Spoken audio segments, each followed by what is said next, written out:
नमस्कार, जय श्रीराम। श्री व्यंकटेश वेदो नारायण प्रतिष्ठान नाशिकच्या वतीने ऑनलाईन पद्धतीने दररोजचे पंचांग दिले जाते।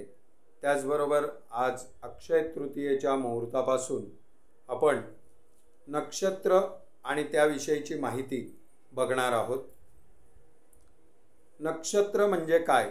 जशी आपली जन्माच्या वेळेस चंद्र ज्या राशीत असेल त्याच्यावरून आपली रास शोधली जाते, त्याचप्रमाणे आपल्या जन्माच्या वेळी कोणते नक्षत्र आहे हे सुद्धा बघितलेलं असतं। हे नक्षत्र जे असतात हे नक्षत्रांचे 4 भाग केलेले आहेत, म्हणजे 4 चरण त्याचे असतात। प्रथम, द्वितीय, तृतीय आणि चतुर्थ अशा प्रकारे हे नक्षत्र तयार असतात। दररोजचं जे नक्षत्र असतं त्या नक्षत्राला अनुसरून आपलं जन्म नक्षत्र जर असेल तर आपण काही सेवा केली तर आपल्याला निश्चितच त्याचा फायदा होत असतो।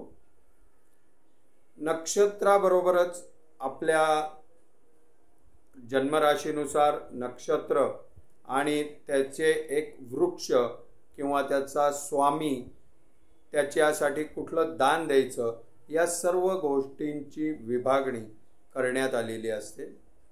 याचा आपण अतिशय सूक्ष्म पद्धतीने पुढील काळात अभ्यास करणार आहोत किंवा त्याबद्दलची माहिती घेणार आहोत। आजपासून आपण या व्हिडिओच्या द्वारे दररोज जे नक्षत्र असेल त्या नक्षत्राचं आराध्य वृक्ष, त्याची देवता कोणती आहे, त्याची नाडी कोणती आहे, स्वामी कोणता आहे आणि ते साधारणतः कुठल्या कुठल्या राशींमध्ये आहे आणि या नक्षत्राच्या लोकांनी कोणत्या वस्तूचं दान द्यावं याविषयीची माहिती देणार आहे। तर आज आहे 1 मे आणि आजचं नक्षत्र आहे मृग। या मृग नक्षत्राचं आराध्य वृक्ष हे खैर सांगितलेलं आहे। त्याचबरोबर देवता चंद्र आहे, तर नाडी ही मध्य नाडी आहे। या नक्षत्राचा स्वामी हा मंगळ आहे। तर विशेष करून वृषभ आणि मिथुन राशीच्या लोकांमध्ये हे मृग नावाचे नक्षत्र आढळून येते। आता तुम्ही म्हणाल की ही माहिती का सांगितली, तर यात सगळ्यात महत्त्वाचं म्हणजे या नक्षत्राचं जे आराध्य वृक्ष सांगितलेलं आहे खैर, तर ज्या कोणाचं हे मृग नक्षत्र असेल त्यांनी या नक्षत्राच्या दिवशी या खैराच्या झाडाजवळ जाऊन त्या ठिकाणी मनोभावे प्रार्थना करावी, तिथे पाणी समर्पण करावं। त्याचबरोबर त्या झाडाला म्हणजे त्या वृक्षाला हळद, कुंकू, अक्षता आणि फूल व्हावं।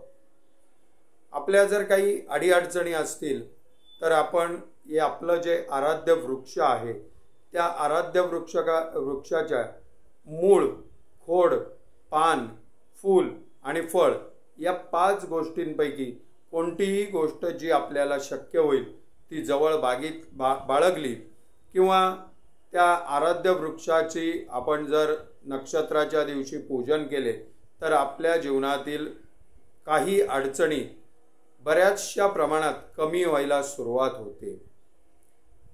आणि त्याचबरोबर देवता जी आहे ती चंद्र सांगितलेली आहे। मग चंद्राची आराधना करणं, चंद्राला नमस्कार करणं यासारख्या गोष्टी जर आपण काही केल्या तर आपल्या जीवनातील अडीअडचणींवर मात करण्यासाठी आपल्याला खूप मोठ्या प्रमाणात मदत होते।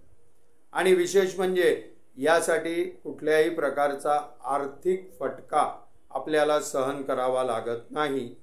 आपल्याला काय तर आपलं जन्म नक्षत्र ज्या दिवशी आहे त्या दिवशी आपल्या आराध्य वृक्षाचं पूजन करणं, त्याची जी देवता आहे त्याचं पूजन करणं किंवा त्यात जे काही दान सांगितलेलं असेल, म्हणजे जसे की आता मृग नक्षत्रासाठी खिरीचे दान सांगितलेले आहे, तर असं जे काही असेल ते आपल्याला देण्यासाठी काही प्रयत्न करता आले तर आपण करावे।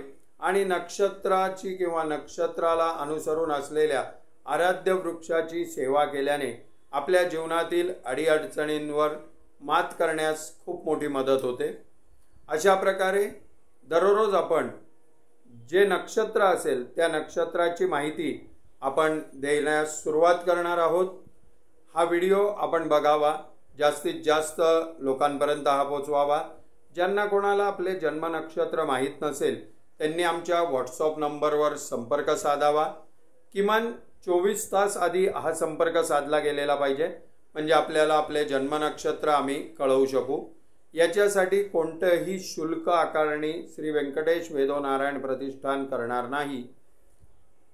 त्यामुळे जास्तीत जास्त जणांनी हा व्हिडिओ बघा, हा व्हिडिओ लोकांपर्यंत पोहोचवा। धन्यवाद। जय श्रीराम।